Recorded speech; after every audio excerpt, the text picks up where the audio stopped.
Поранешниот државен правобранител Фехми Стаф останува во 30-дневен притвор како осомничен за примање подкуп. Притворот му е определен по барање на основното јавно обвинителство за гонење на организиран криминал и корупција поради опасност од бегство и влијание врз сведоци. Стафа, кој по разрешувањето од функцијата во 2022 работеше како адвокат, беше уапсен завчера и кај него се пронајдени 20.000 евра, со кои требало да подмити апелационен судија за укинување на притворот на негов клиент. Според информациите, тој требало да издействува укинување на определениот притвор за неготинецот Љупчо Пецов Ѓаволот, кој е во бегство, а е осомничен во случајот Синџир за даночно затајување. Според обвинителството, од сестрата на лицето во бегство, Стафа побарал 100.000 евра, а во октомври добил 30.000.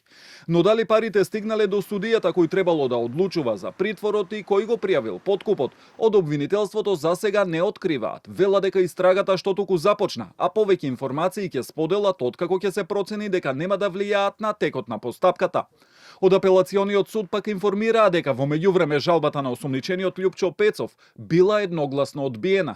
Кривичниот совет на апелациониот суд Скопје со решение од 2 декември 2025 едногласно ја одби жалбата на осомничениот Љупчо Пецов од Неготино и го потврди решението на основниот кривичен суд Скопје со кое е одбиен предлогот за укинување мерка притвор и определување мерка за обезбедување присуство на осомничениот гаранција. Велат од судот, но не откриваат кои се тројцата судии кои одлучувале. Целата одлука со образложението вела дополнително ќе биде објавена. Ниту од судскиот совет нема информација дали и како би постапиле. Стафа пред неколку месеци поднел барање за замена на мерката притвор со куќен притвор во отсуство на Пецов, за што била понудена и гаранција.